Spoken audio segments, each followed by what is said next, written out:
It's official, like a referee with a whistle. So like and share this episode. So we got to talk about Shedeur Sanders, Deion Sanders' son. Boy, I tell you, boy, I never seen nobody drop in the draft like he did. I ain't never seen nothing like that. He was predicted to go first round, somewhere between first and 10. That's where he was predicted to go, and he ended up going fifth round, pick 144, and he got drafted by Cleveland. And the funny thing is, Cleveland actually passed him 6 times, and they traded up to get him. Philadelphia, what a lot of people don't realize is Philadelphia was going to draft him, and Cleveland moved up to get Shedeur. That's the part that they don't tell, you know, which is it's kind of wild if you really think about it. Boy, they fucked him over. They fucked him hard, boy. Because when I don't know if you notice, when you go from the first round, you're making millions, like overnight. As soon as you sign, you get like a big bonus worth millions of dollars. You know, the opportunities are kind of, I'm not gonna say it's given to you in the first round, but you get grace. You have a leg up in the first rounds. The opportunities are limitless. You're pretty much if you're a first or second round player, especially first, it's hard to fuck up being a first round player. You can make mistakes and they ain't gonna really let you go. You can go to jail and they ain't gonna let you go so easily. If you're a first round, they'll cover up for you and all kinds of stuff. So he lost millions. I mean, and you know, everything's negotiable. If I had to estimate, he probably lost at least $30-40 million not being drafted first round. You know, and plus you get the opportunity to start if everything worked out well, you know, the playbook. Now, when you go fifth round, nothing's really given in the fifth and sixth and seventh round. You got to earn it, and if the person in front of you is drafted higher than you, and that's when the politics kicks in. You know, you're not going to start. If the person is drafted higher than you, 9 times out of 10, you're not going to start unless you just blowing people away. If the person in front of you is screwing up, or it's obviously that you're just a better player.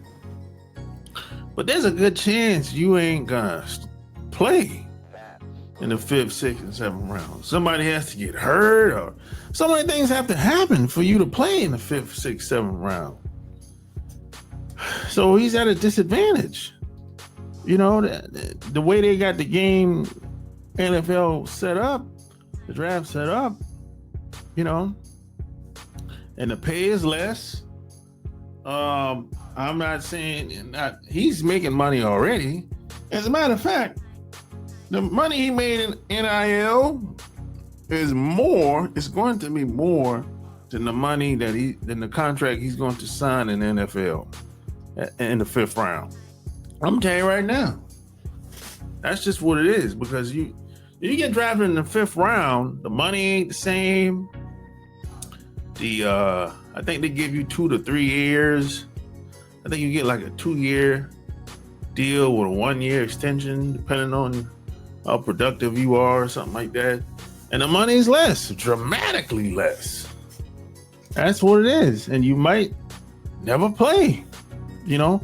And he might get traded. And Cleveland, let's just be honest, they're not the best team in the world. They're one of the worst teams, in my opinion. It might be the worst.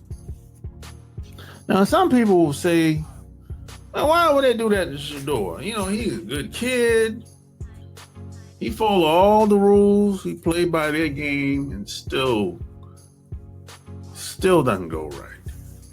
This is why I always say, when you play by other people's rules, you lose. Now, one thing about Shedeur, he represents the new mentality of athletes today. Because Shedeur is kind of a self-made man. Now, he doesn't need the NFL money. He's not really motivated by money because he came from money. His dad put in the groundwork. So when Shedeur is playing football and trying to get deals, see, he not coming through the door starving. See, this is what the white folks say that he's entitled. The reason why they say he's entitled because he ain't starving.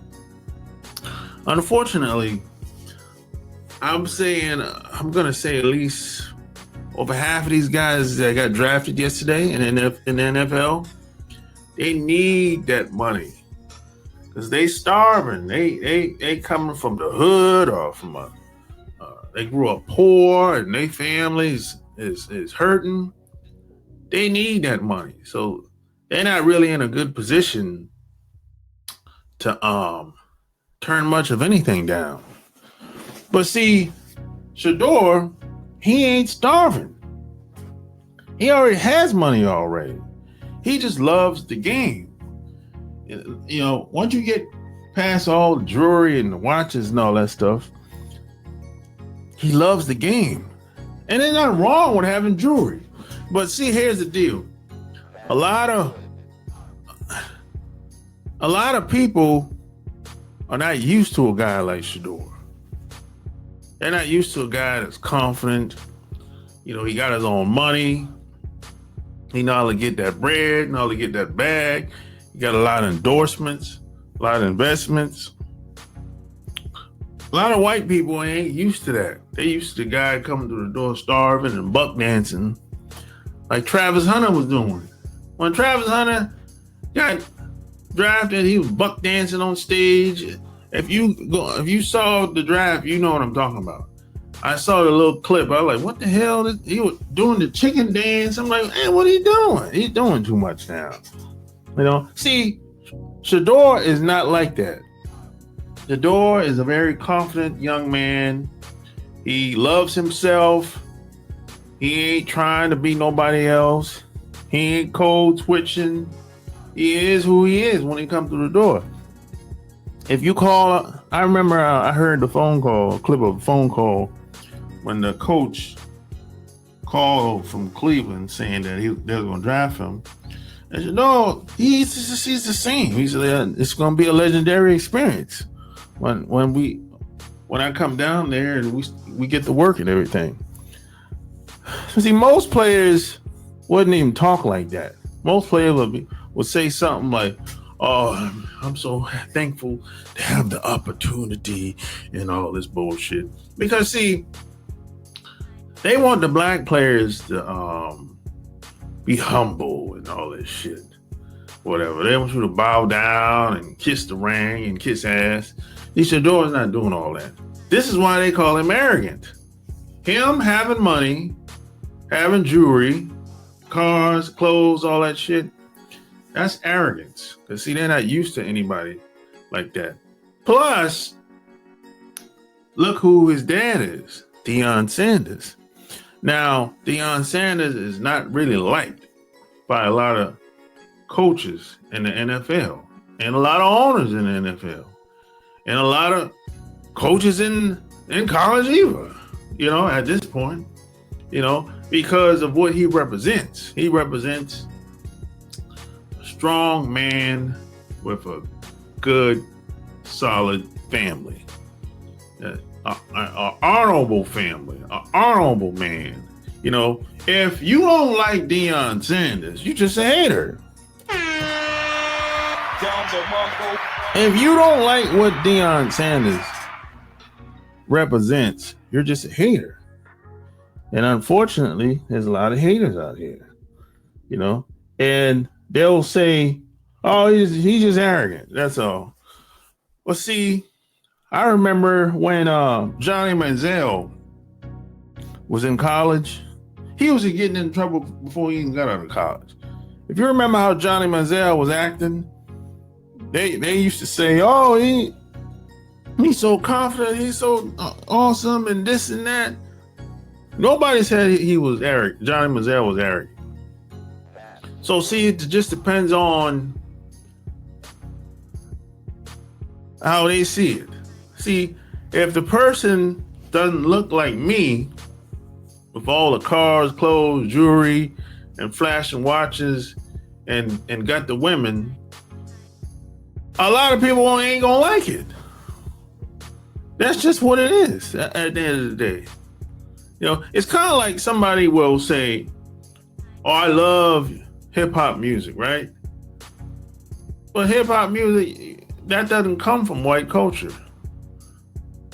That doesn't come from white people. That comes from black people, right? So over time, some of the white people will come in and be like, I'm gonna just take this music over to the white world and find somebody else that can duplicate it. That way I can listen to it more. Because I can't stand looking at the person that's doing it right now. Unless you're just fantastic, you're great, like Michael Jackson, Prince, Mariah Carey, whatever. Because those people can't be duplicated. Smokey Robinson, I can keep on going. You know, but if the person can be duplicated a little bit, they'll take it to the white world or find somebody else that can do it. They love the music, but just don't like you. Right? You know, it's kind of like they like what you can do for them, or they like that you entertain them, but they don't like what you represent. They can't look at you very long, or be around you very long, because they're insecure.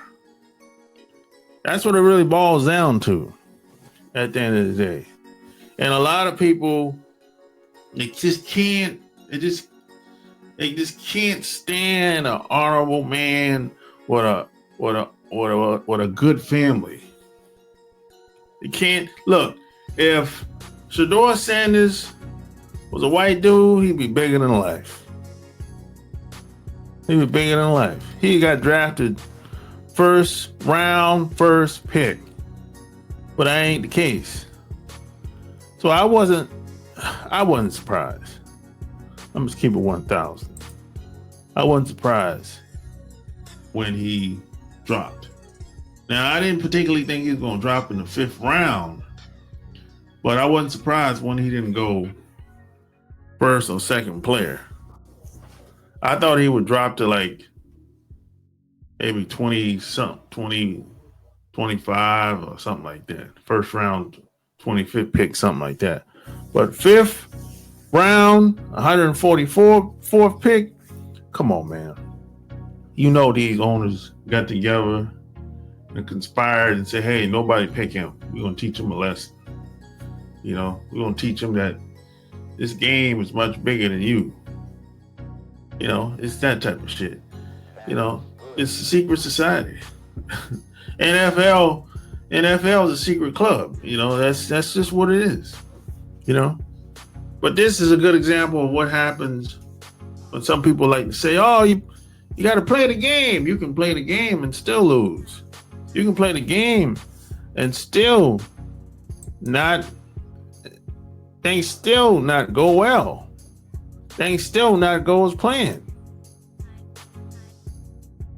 So this is why I always say I play the game the way I want to play the game. Because I can walk in the door empowered. confident, and I can be proud of who I am when I walk in and when I walk out. So that's what Shedeur represents.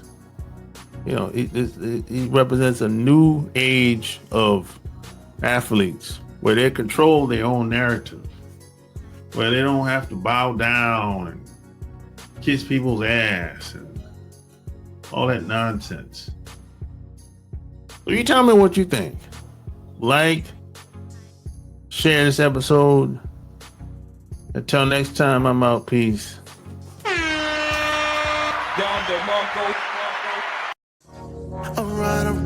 Alright.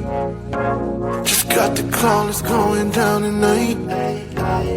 It's a lot of goodbyes here tonight, but then I saw the stallion that I like. Hair from Cali, I live in the valley, then you look sexy.